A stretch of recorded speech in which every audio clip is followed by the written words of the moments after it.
La jeune militante écologiste Greta Thunberg est moins présente dans les médias depuis quelque temps. Elle n'en reste pas moins attachée à son combat contre le réchauffement climatique. Ce samedi 1er avril a d'ailleurs commencé la marche des femmes pour le climat, reliant Genève à Berne en Suisse. La Suédoise qui a soufflé ses 20 bougies en janvier dernier continue sa grève hebdomadaire pour le climat en s'installant devant le Parlement, comme en témoignent ses publications Instagram. Elle a évidemment influencé et poussé toute une génération de jeunes à s'engager, à s'impliquer, résumait Maëlle Brun au micro de RTL en 2022. Greta Thunberg a souvent manifesté l'envie de se mettre en retrait de la scène médiatique, parce que, même si elle a porté l'étendard de l'écologie pendant plusieurs années, ça a été extrêmement violent à un moment, elle était complètement rincée, ajoutait de son côté la présentatrice Flavie Flament. Greta Thunberg est exposée dans les médias depuis plus de 5 ans. Elle a commencé à manifester tous les vendredis devant le Parlement suédois afin de demander le respect des accords de Paris, signés lors de la 21 pesos colombiens.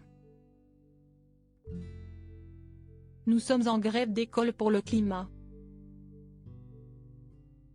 Tous les vendredis, nous nous assiérons devant le Parlement suédois jusqu'à ce que la Suède respecte les accords de Paris, avait expliqué la jeune militante, en passe de devenir une icône écologiste à travers la planète.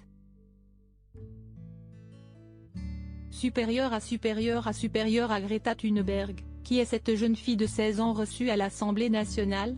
Surexposition médiatique. Plus le temps passe, plus la jeune femme s'est imposée dans les institutions. 24 pesos colombiens, Nations Unies, Forum de Davos. Elle a porté son discours devant les plus grands dirigeants. De la famille royale d'Angleterre au Dalai Lama en passant par le pape François, Greta Thunberg peut s'appuyer sur de nombreux soutiens. Mais, comme toute personne qui s'expose, elle est devenue la cible de nombreuses critiques, parfois véhémentes. Toute cette pression a poussé Greta Thunberg à la limite du burn-out. Alors, pour se protéger, elle s'est retirée de la vie médiatique en 2020. L'an dernier, elle a publié son premier ouvrage, Le Grand Livre du Climat. Article écrit en collaboration avec 6 médias Crédit Photo, TT Nou.